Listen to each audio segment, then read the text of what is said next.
This is Land of Havilah, John 10a. The chapter starts with an 18-verse parable.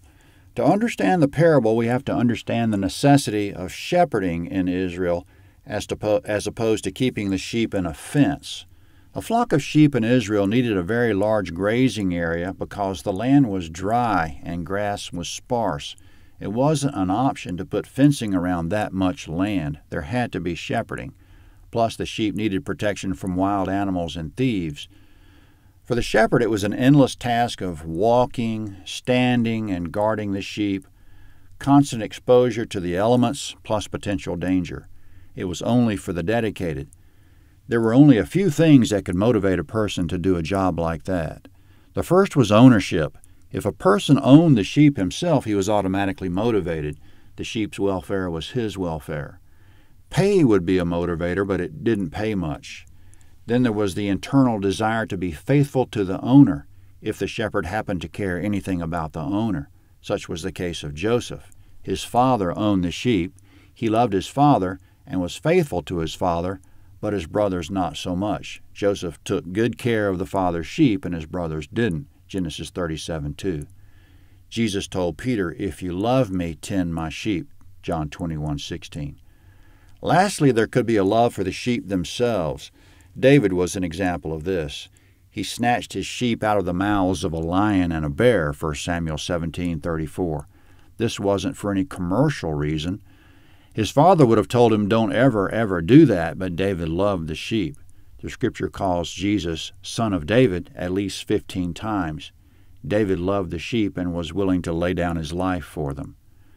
The shepherd's only rest was probably at night when he brought the sheep into the sheepfold, which is a pen, or if it was hot or wet during the day, he might do his shepherding by night and put them in the sheepfold by day. The sheepfold was ideally a cooperative thing, an enclosure large enough to hold multiple flocks, and maybe it was built of high-stacked brush and thorns with only one entry and exit. There would have to be people either living near who could detect any disturbances, or at least one person would have to station himself there, most likely by the entry. If a thief were quiet enough and the animals didn't make any racket, he could maybe steal a few, but he wouldn't try to lead them out the gate right under the nose of whoever was on guard. Now coming up, Jesus tells the parable in the hearing of some Pharisees. Verse 1. "Most certainly I tell you, the one who doesn't enter by the door into the sheepfold, but climbs up some other way, the same is a thief and a robber." Comment: Any shepherd will naturally use the door, and a thief will naturally avoid it. As Jesus is going to say in a minute, he is the door or the gate. Shepherds have to go through him. Anyone illegitimate won't even try the door. They'll try to access the sheep some other way, anyway but through Jesus. Verse 2. "But the one who enters in by the door is the shepherd of the sheep." Comment: There's no reason for anyone to come to the door at all unless he's bringing the sheep in and out for pasture.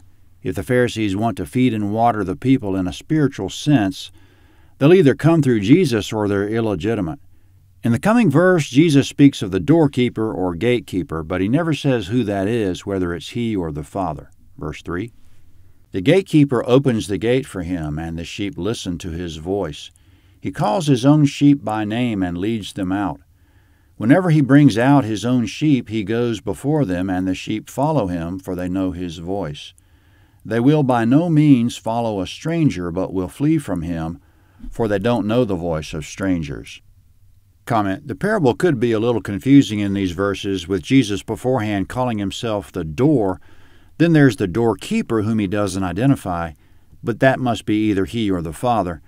Then momentarily he's going to identify himself also as the good shepherd who's leading the sheep in and out to find abundant pasture. So Jesus is serving at least 2 roles in the parable and possibly 3. There's also some ambiguity by design, whether the sheep are hearing and recognizing the voice of their shepherd or the gatekeeper. But it doesn't matter except to split theological hairs because, as we said, the gatekeeper is either Jesus or the Father, and in the end the two of them are one in purpose and intention. Jesus is definitely the good shepherd, but there are other legitimate shepherds as well that operate under his authority because the gatekeeper gave them access to the sheep at the door. The sheep know Christ's voice and the voice of any other legitimate under-shepherd who speaks for Christ. The sheep know when they're hearing baloney, quote, they will by no means follow a stranger. We listen to Christ, we recognize His voice, we know a fake when we hear one, and a true minister of Christ when we hear one. We have discernment of the true from the false, quote, when He, the Spirit of truth, has come, He will guide you into all truth, John 16:13. If we're of the flock of God, we know Christ and we know His voice, regardless of whether it's His voice in our conscience or an audible voice from the mouths of one of His human under-shepherds. Jesus would have made the parable a little easier to follow, but He's intentionally making it a little difficult. He doesn't want to force understanding on anyone by being entirely clear, quote, that seeing they may not see, and hearing they may not understand, Luke 8:10. Anyone who wishes to understand can understand easily enough, but at the same time, anyone who wishes not to understand can deny that he understands. In the case of the Pharisees He was speaking to at the time, verse 6, Jesus spoke this parable to them, but they didn't understand what He was telling them. Jesus therefore said to them again, most certainly I tell you, I am the sheep's door. All who came before me are thieves and robbers, but the sheep didn't listen to them. Comment, the thieves and robbers are religious leaders who come to exploit the sheep. They're not approved by Christ. They might be admitted non-believers, secular leaders, members of some non-Christian religion, or they might falsely claim to believe.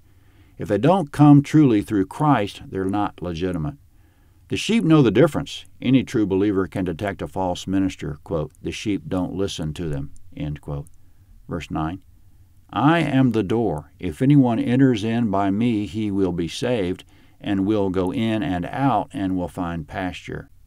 Comment, any sheep belonging to that one big sheepfold will be saved. Not only that, the sheep will find pasture. Christ will make sure of it. Verse 10, the thief only comes to steal, kill, and destroy.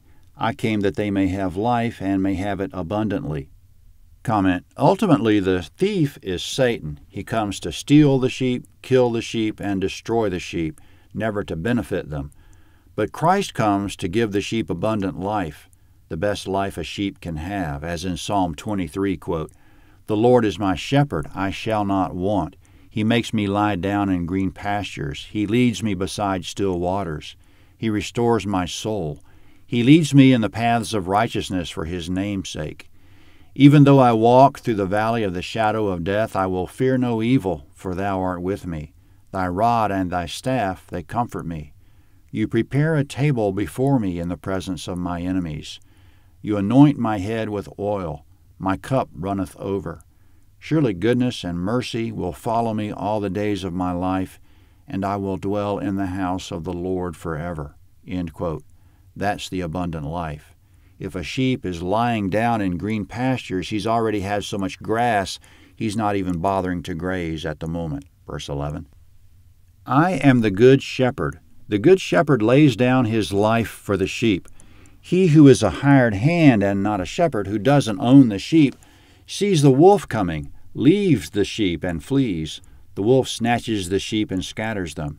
The hired hand flees because he is a hired hand and doesn't care for the sheep. I am the good shepherd. I know my own, and I'm known by my own, even as the Father knows me and I know the Father. I lay down my life for the sheep. Comment, shepherding is generally a job for boys and young men under the authority of their fathers, as it is in shepherding societies up to this day. Jesus shepherds His Father's flocks in the most unbelievably dedicated way possible, to the point of laying down His life. Jesus never did any actual shepherding that we know, but David was the example of it. Verse 16, I have other sheep which are not of this fold. I must bring them also, and they will hear my voice. They will become one flock with one shepherd. Comment, that was a hint that the Gentiles will be joining the Israelites as Christians, becoming one flock under Christ. Verse 17, therefore the Father loves me, because I lay down my life that I may take it again. Comment, Jesus died for His sheep, but then rose from the dead. Verse 18, no one takes it away from me, but I lay it down by myself. Comment, Christ had the power to protect Himself from crucifixion and death, but He wouldn't do it. He willingly gave up His life as a matter of His own choosing. Still in verse 18, I have power to lay it down, and I have power to take it again.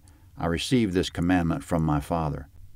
Comment: He had the power to lay down his life and to take it up again. The cross was optional. It was up to Jesus either to go through with it or refuse it. He was under no obligation.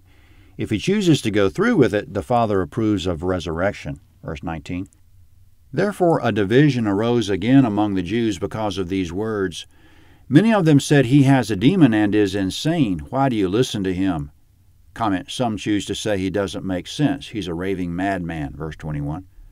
Others said, These are not the sayings of one possessed by a demon. It isn't possible for a demon to open the eyes of the blind, is it? Comment: Others said, These aren't the incoherent and malicious ramblings of a madman possessed by a demon, and he healed the blind. John 10b is next at landofhavilah.net, John 10b.